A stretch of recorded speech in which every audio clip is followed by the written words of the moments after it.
تاجر دوست registration scheme میں ریٹیلرز، ہول سیلرز اور دکانداروں کی عدم دلچسپی 16 روز میں صرف 100 تاجروں نے اپنا کاروبار رجسٹر کروایا۔ 16 روز میں صرف 100 تاجروں کا رجسٹر ہونا ٹیکس کی وصولی پر سوالیہ نشان بن گیا۔ کراچی میں ریٹیلرز، ہول سیلرز اور دکانداروں کی تعداد لاکھوں میں ہے۔ تاجر دوست اسکیم میں رجسٹر ہونے کی آخری تاریخ 30 اپریل 2024 ہے۔ مزید جان لیتے ہیں، اشرف خان ہمارے ساتھ موجود ہیں۔ اشرف، آگاہ کیجیے گا اس بارے۔ دیکھا جو آئی ایم ایف کے جو پریشر تھا کہ ٹیکس نیٹ کو بڑھایا جائے، ہر کسی کی آمدنی کو ٹیکس نیٹ میں لایا جائے، جس پہ ایف بی آر نے جو ہے 1 اپریل سے جو ہے تاجر دوست اسکیم شروع کی تھی، جس میں تمام ریٹیلرز، تمام دکانداروں کو رجسٹرڈ ہونا تھا۔ لیکن دیکھا جائے کہ جیسے کہ 1 اپریل سے لے کے آج 17 اپریل ہے، اور اس میں تاجر دوست رجسٹریشن اسکیم میں ریٹیلرز، ہول سیلر، دکانداروں کی عدم دلچسپی دیکھی جا رہی ہے، اور 16 روز میں صرف 100 تاجروں نے اپنا کاروبار رجسٹر کروایا ہے۔ کراچی شہر میں ریٹیلرز، ہول سیلر، دکانداروں کی تعداد لاکھوں میں ہے، اور 16 روز میں صرف 100 تاجروں کا رجسٹر ہونا ٹیکس کی وصولی پر سوالیہ نشان دیکھا جا رہا ہے۔ اور یہاں یہ بھی دیکھیں کہ تاجر دوست اسکیم میں ریٹیلرز کو رجسٹریشن کی آخری تاریخ جو ہے 30 اپریل 2024 ہے۔ اب مجموعی طور پر دیکھا جائے کہ جو 14 روز رہ گئے ہیں، اور 14 روز میں ملک بھر میں جیسے 6 بڑے شہر ہیں، جس میں کراچی جو ہے معاشی ہب ہے، سب سے 7 ضلع ہیں، اس میں دیکھیں لاکھوں کی تعداد میں دکانیں، ہول سیلر اور تمام دکانیں رجسٹریشن عدم دلچسپی دیکھی جا رہی ہے۔ ایف بی آر کا کہنا ہے کہ تمام ہول سیلر، تمام ریٹیلر، تمام دکانیں اس اسکیم کے تحت رجسٹرڈ ہونا ہے۔ ایف بی آر نے واضح کہا ہے کہ 1 جولائی 2024 سے ماہانہ ایڈوانس انکم ٹیکس اسی تاجر دوست اسکیم کے تحت جمع کروانا ہوگا۔ تاجر دوست اسکیم میں ٹیکس جمع کرانے کے طریقہ کار دیا گیا ہے۔ ایف بی آر نے یہ بھی اپنی مختلف سوالات کے ذریعے یہ بتایا گیا ہے کہ دکاندار یا تاجر کو اس اسکیم کے تحت ماہانہ ایڈوانس ٹیکس دینا ہوگا، اس کی رجسٹریشن کرانی ہوگی، اور عدم رجسٹریشن یعنی 30 اپریل جو آخری تاریخ ہے، اس میں رجسٹریشن نہیں ہوگی تو 10,000 روپے جرمانے کے ساتھ ایف بی آر ان کو رجسٹر کرے گا۔ ٹھیک ہے، اشرف خان ساتھ ہی موجود رہے گا۔ ہمارے ساتھ موجود ہیں تاجر عتیق میر، بہت شکریہ سر آپ کے وقت کا۔ سر بتائیے گا، تاجر دوست اسکیم ناکام دکھائی دے رہی ہے، بڑے تاجر تو رجسٹرڈ کرا رہے ہیں، لیکن چھوٹے تاجروں کے سوال سے کیا صحیح گائیڈ کیا جا رہا ہے؟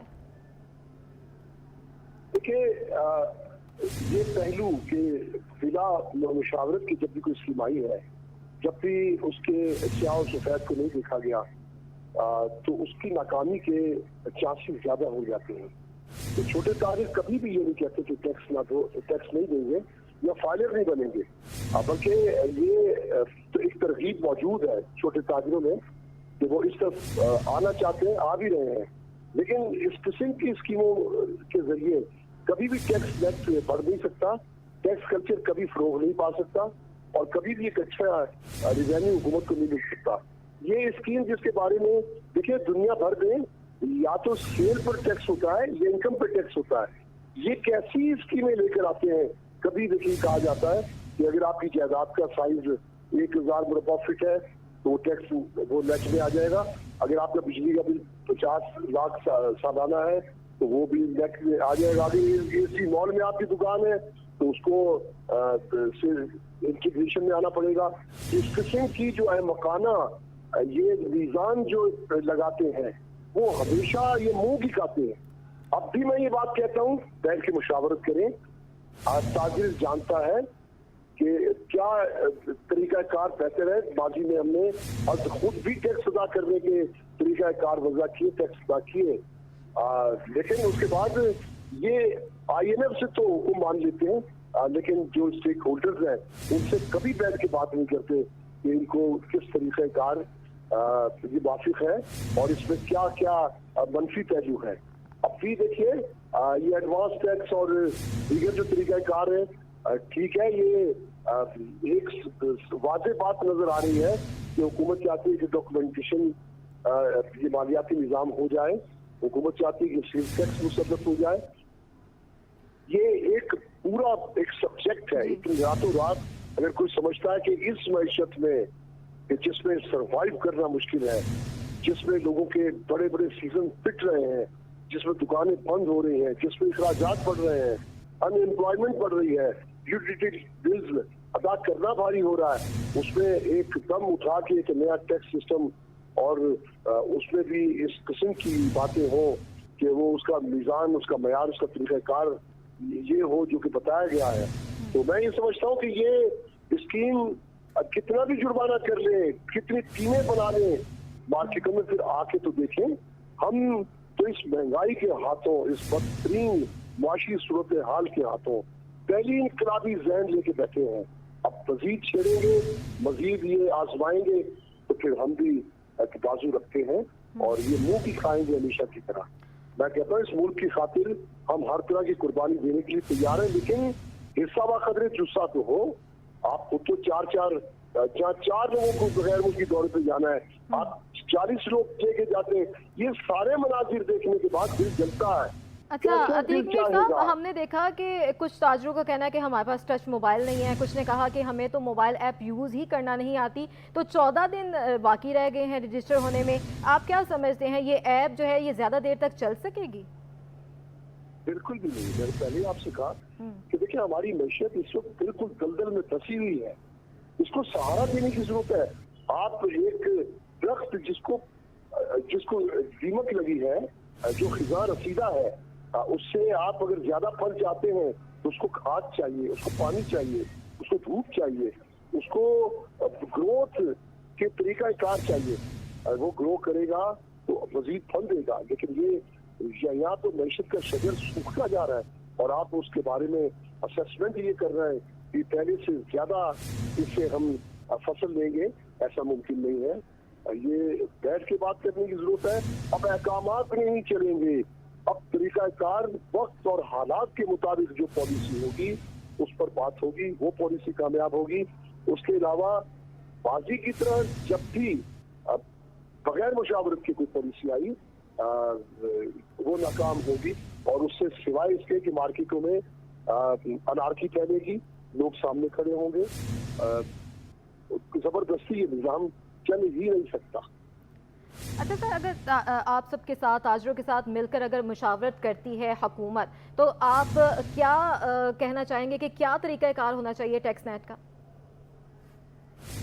देखिए तरीक़ाकार हमें फाइनल बनने में कोई कबाहत नहीं है और दूसरी बात तरीक़ाकार ऐसा हो कि सेल के हजम पर टैक्स हो, आमदनी के हजम पर टैक्स हो, ना कि आप कहें कि आपकी दुकान का ये साइज है, आपकी ये इस किस्म के जो इशारे मुकर्रर करते हैं वो पॉसिबल नहीं है, बिल्कुल पॉसिबल नहीं है। हमारे साथ ही मौजूद रहेगा अतीक मीर साहब, हमें ज्वाइन किया है कराची टैक्स बार साबिक सदर जिशान मर्चेंट ने। बहुत शुक्रिया सर आपका। सर बताइएगा, ताजर अगर ताउन नहीं करेंगे तो क्या होगा? कोई जुर्माना या कार्रवाई की जानी चाहिए? देखिए इसमें तो कोई दो राय नहीं कि टैक्स तो सबको देना चाहिए, जो कमाता है उसको टैक्स देना चाहिए। अब अगर इसमें ताजिर तबका आता है यकीनन तो उसको भी टैक्स देना चाहिए, इसमें कोई दो राय नहीं है, क्योंकि ये हर उस शख्स का फर्ज है कि जो पाकिस्तान में पैसे कमाता है उसे टैक्स देना चाहिए। अलबत्ता हाँ, उसका तनासब क्या होना चाहिए ये देखना चाहिए। अब जैसे ये ताजिर दो स्कीम है, इसमें इन्होंने जो एक प्रोविजन रखा हुआ है कि जो लोग 30 अप्रैल तक रजिस्टर नहीं कराएंगे उन्हें कंपलसरी रजिस्टर भी किया जाएगा और उन्हें पेनल्टी भी लगाई जाएगी। तो सवाल ये पैदा होता है कि पेनल्टी लगाएंगे कैसे, कि अगर डेटा होगा तो पेनल्टी लग सकती है। तो अगर डेटा एफबीआर के पास मौजूद है तो अभी तक रजिस्टर क्यों नहीं कराया गया उन्हें? तो ये तो दो मुख्तलिफ चीजें हैं जो इस स्कीम में है। इस स्कीम में जो सबसे मुश्किल और परेशान कुन बात ये है कि आपने जो है एक इंडिकेटिव इनकम की बात की है जिसका फॉर्मूला आपने अभी तक नहीं दिया। तो एक ताजिर जिसको पता ही नहीं है कि उसकी इनकम को कैलकुलेट कैसे करना है, उस पे कितना टैक्स बनेगा और तो वो कैसे इसमें रजिस्टर कराएगा, वो कैसे इस टैक्स को पे करने के लिए आमादा होगा। सवाल तो ये है कि पहले एफबीआर खुद इसमें जो इसमें लकूनाज हैं या जो इसमें क्वेश्चंस हैं उसका आंसर करें और फिर एक प्रॉपर तरीके से स्टेक होल्डर को ऑन बोर्ड लेकर अगर किया जाए काम तो कोई मुश्किल नहीं है कि इस पे ये स्कीम ना सिर्फ कामयाब भी हो जाएगी बल्कि टैक्स पेयर्स का जो हजम है वो भी बढ़ जाएगा। क्योंकि टैक्स तो देखिए हर एक को देना चाहिए, अब अगर वो नहीं दे रहे तो फिर ये तो सिस्टम की फेलियर है, एफबीआर का फेलियर है कि अगर वो टैक्स नहीं ले सकता। तो मैं समझता हूँ कि ये स्कीम के अंदर जो क्वेश्चंस हैं, अगर इसको दूर कर लिया जाए तो यकीनन ये स्कीम इफेक्टिव भी हो सकती है और कामयाब भी हो सकती है। अच्छा ज़ीशान साहब, हमने देखा काफ़ी मसले मसाइल भी ताजरों की जानिब से आ रहे हैं कि उनके पास टच मोबाइल नहीं है, और कुछ ने कहा है कि मोबाइल ऐप यूज़ ही करना नहीं आती और 14 दिन बाकी रह गए हैं। तो क्या इनके लिए कोई गाइडलाइन की जाएगी, इनको समझाया जाएगा, कुछ सिखाया जाएगा? देखिए, इसमें तो ये तो खैर मैं ये बात मानने से जो है मैं एग्री नहीं करूंगा, क्योंकि सिर्फ 3 स्टेप्स हैं। आपको आपका CNIC नंबर डालना है, कौन सा मोबाइल ऑपरेटर है आपका, कि जिस भी मोबाइल ऑपरेटर को आप इस्तेमाल कर रहे हैं, और मोबाइल नंबर डालना है। ये 3 इन्फॉर्मेशन तो कोई स्कूल का बच्चा भी डाल लेगा। तो ये बात के रजिस्ट्रेशन करना मुश्किल है, ये बात से मैं एग्री नहीं करता। रजिस्ट्रेशन बहुत आसान है। टैक्स आसान की मोबाइल ऐप एफबीआर की है, आप उसे डाउनलोड कीजिए और उसमें ये 3 स्टेप्स में बहुत आसानी से रजिस्ट्रेशन हो सकती है। तो रजिस्ट्रेशन में तो प्रॉब्लम नहीं है as far as I am concern. हाँ, इसके बाद के मरहले में इश्यूज हैं, उसको जब तक एफबीआर एड्रेस नहीं करेगी ये स्कीम कामयाब नहीं हो सकती।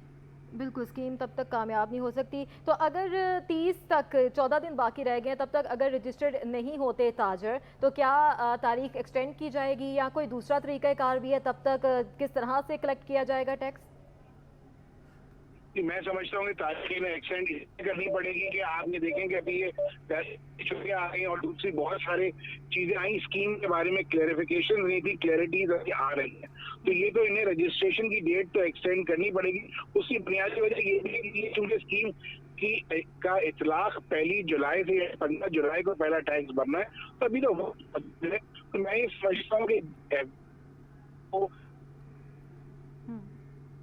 प्रोग्राम्स करने चाहिए। तो ताजिर की जो बॉडीज है, ट्रेड बॉडीज, उनको समझाना चाहिए कि ये स्कीम है क्या, ये स्कीम वर्क कैसे करेगी, और उसके बाद यकीनन ये न सिर्फ रजिस्ट्रेशन बढ़ जाएंगी इसमें, बल्कि जो है मैं समझता हूँ किसी हद तक नए टैक्स पेयर्स आ जाएंगे। लेकिन जो लोगों का, ताजिरों का अगर कोई उनके सवाल है तो उन सवाल का जवाब जरूरी है, क्योंकि उनको सबसे पहला किसी भी टैक्स पेयर को सिस्टम में आने से जो डर लगता है वो ये लगता है कि वो पिछले सारे उनके खाते खोल देंगे। तो कहीं ना कहीं कोई ना कोई ऐसी चीज एफबीआर को अश्योरेंस देनी पड़ेगी कि भाई आप इसको चलिए हम आगे बढ़ेंगे और उससे आगे चीजों को लेके जाएंगे, तो ये शायद स्कीम कामयाब हो जाएगी। वरना वो 3,000 रुपए महीने वाली स्कीम में आई थी, वो भी ना चल सकी। अच्छा, चलेगी। हाँ ये जी। क्वेश्चन है। अच्छा ज़ीशान साहब, बताइएगा, अभी ताजर अतीक मीर साहब फरमा रहे थे कि ये मुशावरत के बगैर स्कीम लाई गई है तो ज़्यादा देर तक ये चल नहीं सकेगी, कामयाब नहीं होगी। तो अगर ऐसा होता है, कुछ ताजर हैं जो इस पे एग्री नहीं करते हैं, तो फिर अगला लाएअमल क्या हो सकता है? मैंने आपसे थोड़ी देर पहले भी ये कहा कि जब तक इसमें लोगों के कंसर्न को दूर नहीं किया जाए, ये सबसे बुनियादी मसला स्कीम में इस वक्त क्या है, रजिस्ट्रेशन की प्रॉब्लम नहीं है, रजिस्ट्रेशन के बाद का मसला है कि इसमें इनकम को कैसे करना है। मुझे इफेक्टिवली एज अ ट्रेडर अगर मैं हूं तो मुझे 13 दफा एग्जिट कराना पड़ेगा, ये मेरे लिए मुश्किल है। मुझे 2 दफा इनकम कंप्यूट करनी पड़ेगी, ये मेरे लिए मुश्किल है। आप एक तरफ कह रहे हैं कि इसमें आपको किसी टैक्स कंसल्टेंट की जरूरत नहीं है, आप अपनी चीजें खुद कर सकते हैं, आसानी से कर सकते हैं, लेकिन कोई तरीकेकार वजह नहीं किया अभी तक। तो जब तक आप इसका प्रॉपर तरीकेकार वजह नहीं करेंगे, लोगों को पता नहीं चलेगा कि उनको कितना टैक्स देना है। अभी तो हर कोई डार्क में है कि टैक्स देना कितना है। तो जब तक आप ये चीज वजह नहीं करेंगे तो आप कैसे इसकी कामयाबी और नाकामी का अंदाजा लगा सकते हैं। लाजमी नाकाम होगी जब तक एफबीआर इसके बारे में कोई मुसम्मम एक प्रॉपर इसके बारे में रोड मैप नहीं देगा। ये मुझे लगता है कि ये स्कीम जो बहुत जल्दी में प्रीमेच्योर है, इस ना स्टेक होल्डर से डिस्कस किया गया, ना टैक्स बार्स के साथ डिस्कशन हुआ। मैं समझता हूँ कि इसमें बहुत सारे सुकून है जिसको दूर करना जरूरी है, वरना यही हम सुन रहे हैं। जैसे अभी हमने भी कई व्हाट्सएप और ग्रुप्स पे मैसेजेस से देखा कि अभी तक सिर्फ 100 लोगों ने रजिस्ट्रेशन कराई है। बिल्कुल, अभी तक 100 लोगों ने रजिस्ट्रेशन करवाई है। हमारे साथ ही ज़ीशान साहब मौजूद रहिएगा। हमें ज्वाइन किया है और सिटी ताजर इत्तेहाद सदर हमाद पोनावाला ने। बहुत शुक्रिया आपके वक्त का। सर, कहिएगा, हर ताजर तो इंटरनेट इस्तेमाल नहीं करता, ना ही टच स्क्रीन वाले मोबाइल इस्तेमाल करना आते हैं इनको, तो इन ताजरों के लिए क्या लाएअमल होगा? السلام علیکم. سب سے پہلے میں آپ کو یہ بات بتا دوں کہ جب بھی چیزیں تاجروں کو پیج پہ لائے بغیر جو بھی فیصلے کیے گئے ہیں، بند کمروں میں فیصلے کیے گئے ہیں، ہمیشہ اس کے نقصان ہی ہوئے. ہم تو کہتے ہیں کہ جب تک جس بھی ایشوز کے اوپر جس کی ڈومین ہو وہی وہ کام کروا سکتا ہے، جب تک اس کی ڈومین نہ ہو مسئلے کا حل نہیں ہوگا. اور ہمیشہ کی طرح اچھی طرح سے ہوا کہ تاجروں کو لوپ میں نہیں لیا گیا اور یہ فیصلے کیے گئے. اور میں سمجھتا ہوں کہ جس نے بھی یہ پلان بنائے ہیں یا فیصلہ کیا ہے یہ مکمل طور پہ ناکام ہونا ہی ہے. یہ پریکٹیکل ہے ہی نہیں. دیکھیں، پریکٹیکل کرنے کے لیے پہلے آپ کو اویئرنیس دینے کی ضرورت ہے. اور بہت سے زیادہ تاجر جو چھوٹا تاجر ہے ان کے پاس یہ نظام ہی نہیں ہے، چاہے وہ انٹرنیٹ ہو، چاہے وہ اکاؤنٹ کا سسٹم ہو. کوئی بہت سے لوگ تو بیچارے زیادہ تر نارملی آپ دیکھیں گے تو ان کا نظام جو ہے وہ ڈیلی ویجز والا نظام ہے، تو ان کے پاس یہ نظام نہیں ہے. اس کی پہلے اویئرنیس دی جائے. ہمیں خود اویئرنیس اس کی نہیں ہے تو ہم کیا اپنے لوگوں کو اس کی اویئرنیس دیں. بالکل ٹھیک ہے. اور سٹی تاجر اتحاد صدر حماد پوناوالا ہمارے ساتھ موجود تھے. اشرف خان ہمیں اپڈیٹ کر رہے تھے. تاجر عتیق میر ہمارے ساتھ موجود تھے. آپ تینوں کا بہت شکریہ. بڑھیں اور آپ کو بتائیں کہ تھڈو ڈیم ملیر کے قریب غیر قانونی مویشی منڈی کے قیام اور فضلہ زدہ پانی پینے سے بیماریاں پھیلنے لگیں. سندھ ہائی کورٹ نے گندگی صاف کرنے کا حکم دے دیا. مزید بتائیں گے ممتاز جمالی. ممتاز بتائیے گا.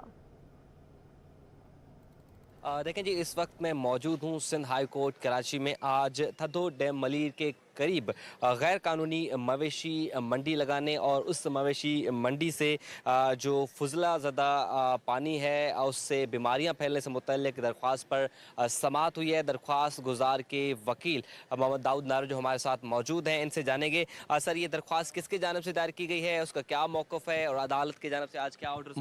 محمد بخش ریزیڈنٹ دمبا کوٹ کی طرف سے اور دوسرے ریزیڈنٹس جتنے بھی اس ایریا کے تھے انہوں نے یہ درخواست دائر کی تھی اور انہوں نے ڈفرنٹ جو ادارے ہیں مختلف کنسرن ڈپارٹمنٹ، ڈپٹی کمشنر اور انوائرمنٹل کے اور دوسروں کو یہ درخواست دی تھی کہ جمیل میمن نے غیر قانونی طور پہ منڈی قائم کی ہے. تھدو ڈیم جو ہے، تھدو ڈیم اسی لیے گورنمنٹ نے بنائی تھی کہ وہاں سے لوگوں کو جو مقامی لوگ ہیں ان کو پانی سپلائی کیا جائے گا، واٹر کنیکشن. اب اس نے ڈفرنٹ جگہوں پہ اپنے طور پہ غیر قانونی منڈیاں بنا کے رکھی ہوئی ہے. اور آج ڈپٹی کمشنر ملیر نے رپورٹ سبمٹ کی. اس رپورٹ میں اس نے یہ کیا کہ 400 ایکڑ زمین پر اس نے ناجائز قبضہ کر کے منڈی کیٹل فارم بنائے اور 176 ایکڑ ان کو زمین دی تھی. وہ بھی لیز 1993 والی لیزیں ساری 30 ایئرس والی ایکسپائر ہو چکی ہے. بہت شکریہ داؤد نارجو صاحب. آج عدالت کی جانب سے ڈپٹی کمشنر ملیر کو یہ ہدایت کی گئی ہے کہ وہاں پر جتنا فضلہ ہے، گندگی ہے، ان کو صاف کیا جائے تاکہ وہاں کے رہائشیوں کو کوئی مسئلہ نہ ہو. ساتھ ہی ساتھ ایڈیشنل ایڈوکیٹ کو بھی یہ ہدایت کی ہے کہ تمام ادارے جو ہیں وہ ڈپٹی کمشنر سے تعاون کریں. جی. اور کراچی میں سانس لینا محال ہو گیا ہے. دنیا کے آلودہ ترین شہروں میں کراچی سر فہرست ہے. ہوا میں آلودہ ذرات کی مقدار 173 پارٹیکولیٹ میٹرز ریکارڈ کی گئی ہے. صدر کراچی کا آلودہ ترین علاقہ بن گیا. علاقے میں آلودگی کی شرح 172 پارٹیکولیٹ میٹرز ریکارڈ. تفصیلات جانتے ہیں آئمہ خان سے. جی آئمہ. جی بالکل، دیکھیں کراچی میں جو فضا ہے وہ مضر صحت ہو گئی ہے. دنیا کے آلودہ ترین شہروں میں کراچی جو ہے وہ اس وقت سر فہرست آ گیا ہے، جبکہ پاکستان کے آلودہ ترین شہروں میں کراچی جو ہے وہ اس وقت پہلے نمبر پر ہی موجود ہے. ہوا میں آلودہ ذرات کی مقدار جو ہے وہ 173 پارٹیکولیٹ میٹرز تک ریکارڈ کی جا رہی ہے. جبکہ اگر بات کریں کراچی کے علاقوں کی تو کراچی کا علاقہ جو صدر ہے وہ اس وقت جو ہے وہ آلودہ ترین شہر جو ہے وہ بن چکا ہے. صدر میں جو آلودہ ذرات کی مقدار ریکارڈ کی جا رہی ہے وہ 172 پارٹیکولیٹ میٹرز تک ریکارڈ کی جا رہی ہے. جبکہ اس کے علاوہ جو ہے وہ دیگر علاقوں کی بات کریں تو کورنگی کے آس پاس کے علاقوں میں جو آلودہ ذرات کی مقدار ہے وہ 170 پارٹیکولیٹ میٹرز تک ریکارڈ کی جائے. جیسے کہ کل موسمیاتی تجزیہ کاروں نے جو ہے وہ یہ پیشن گوئی کی تھی کہ مغربی ہواؤں کا سسٹم جو ہے وہ شہر کی ہواؤں پر جو ہے وہ اثر انداز ہوتا رہے گا، تو ہواؤں کی سمت جو ہے وہ وقتاً فوقتاً جو ہے وہ تبدیل ہوتی رہے گی. اس وقت جو ہوائیں ہیں وہ مغربی مشرقی سمت سے چل رہی ہیں، لہٰذا مشرقی سمت سے چلنے والی ہواؤں کے باعث جو ہے وہ شہر کا فضائی معیار اس کا خاصا خراب ہے. اس کے علاوہ جو ہے وہ ہواؤں کی سمت تبدیل ہونے کے باعث جو ہے وہ شہر کی فضا بھی جو ہے وہ آلودہ ہو چکی ہے. البتہ طبی ماہرین جو ہے وہ شہریوں کو احتیاطی تدابیر برتنے کا بھی کہتے ہیں. شہری جو ہے وہ احتیاطی تدابیر اختیار کریں، گھروں کی کھڑکیاں دروازے جو ہے وہ بند رکھو، بلا ضرورت جو ہے وہ گھروں سے باہر بھی نہ نکلے، اور اگر گھروں سے باہر निकल रहे हैं तो मास्क का इस्तेमाल जो है वो लाजमी करें। जी ठीक है आयमा खान, साथ ही मौजूद रहेगा। इस पर बात करने के लिए हमें ज्वाइन किया है माहिर माहौलियात यासिर हुसैन दरिया से। जी सर बताइएगा, कुछ दिन से कराची का फ़ज़ाई मेयार बेहतर था, अचानक आज शरफ़ आ गया, वजह क्या बनी? जी बिल्कुल सही है। तो इसमें ऐसा है कि एयर क्वालिटी जो बेहतर हो जाती है या ख़राब हो जाती है शहर की, ये डिपेंड करता है कि हवा किस तरफ से आ रही है। तो अगर समंदर से आ रही है तो वो बिल्कुल साफ हवा होती है, लेकिन अगर सहरा की तरफ से आ रही है, जो वेस्टर्न साइड है जिसको हम कह रहे हैं कि मगरबी साइड से जो हवाएं आ रही हैं, तो वो अपने साथ धूल मिट्टी भी लेके आती हैं और उसके साथ साथ जो है ये मौसम का पूरा सिस्टम जो है ना, जब उस तरफ से आता है तो ये गर्द वगैरह इसमें आ जाती है। तो ये हम देख रहे हैं कि अचानक जो खराब हुई है, पिछले दिन ठीक थे और बल्कि आगे की भी प्रेडिक्शन ये है कि बेहतर हो जाएगी। ये एक दिन वो है जिसमें कि आप सुने कि भाई बारिशों का सिलसिला जो पूरा है ना वो बस आ रहा है, तो वो आने से पहले जैसे आंधी आती है ना, तो ये उस तरह से है। सर बताइएगा, सदर में आलूदा ज़राअत की मिकदार सबसे ज़्यादा 173 पार्टिकुलेट मैटर्स हैं, वजह क्या है? तो आप समझें कि ये तो ये तो गर्द आती है, ये तो आप कह लें कि एक नेचुरल फिनोमेना है कि ये कुदरती तौर पर चराओं की जो हवा होती है वो हवा के साथ साथ आ जाती है। लेकिन उसके अलावा सबसे ज्यादा यानी 60% शहर की जो फिजाई आलूदगी है ये गाड़ियों के धुएं से पैदा होती है। तो मैंने कहा 60%, तो इसके पीछे स्टडीज मौजूद है, डेटा मौजूद है, उसकी बेसिस पर मैं आपसे कह रहा हूँ। तो ये जो 60% आलूदगी है ये पेट्रोल जो इंजनों में, रिक्शा ट्रांसपोर्ट में जो जलता है, ये सिर्फ वो है। तो नॉर्मल ये है कि जो शहर में जो आमद-ओ-रफ्त होती है गाड़ियों की, तो उसके अंदर से जो फिजाई आलूदगी निकलती है वो एक आप समझें कि रोज की है और वो मुस्तकिल निकल रही है। जहाँ जहाँ गाड़ियाँ चल रही हैं, जो मेन शाहरा है उनसे ज्यादा है, फिर जो जहाँ कम है हल्का है ट्रैफिक वहाँ पे कम है। सो जो अंदर अंदरूनी शहर कह लें आप, बंदर रोड है, सदर है, इन इलाकों में आप देखेंगे कि आपको हमेशा ज्यादा मिलेगी दूसरे इलाकों के मुकाबले में, इसलिए ये सदर में ज्यादा है। जी बताइएगा कि फ़ज़ाई मयार की खराबी नेचुरल फिनोमिना है, आलूदगी कम करने के लिए कितने और कौन से दरख्त लगाने की जरूरत है? अच्छा देखिए, ये नेचुरल फिनोमिना तो वो है जो गर्द था, तो ये जो गाड़ियों से धुआं निकलना ये तो नेचुरल फिनोमिना नहीं है ना, ये तो हमारा अपना प्रोजेक्ट थी भी। और मैंने बताया जैसे कि ये 60% यानी कि ये बहुत बड़ा जो हिस्सा है ये सिर्फ ट्रैफिक से होता है और ये मुस्तकिल निकल रहा है। तो आप समझिए कि जब बारिश अगर हो गई तो हमने ये देखा है रीडिंग्स में कि 1 घंटे तक आप समझे कि हवा साफ हो जाती है क्योंकि वो दब गया। आप समझे कि जो फिजाई आलूदगी है वो दब गई, पानी में के साथ वो बह गई। लेकिन 1 घंटे में शहर की अपनी आलूदगी ट्रैफिक से वो दोबारा से ऊपर आ जाती है उसी लेवल पे, ठीक है। तो एक तो ये, अब इससे आपने कह रहे बचाव और इसके लिए तदाबीर, तो एक तो ये कि लोगों को अपनी हिफाजत खुद ही करनी है, जैसा कि हमारे यहाँ मामूल है, तो हमें मास्क पहनना चाहिए। मास्क जो है ना आपको हिफाजत करता है उन्हीं बारीक ज़रात से जो कि आलूदगी होती है, जो कि सेहत को खराब करने का सबब होते हैं। बहुत बड़ा सबब नहीं है एक्चुअली कराची के अंदर, क्योंकि हम सबसे ज्यादा आलूदा शहरों में हैं।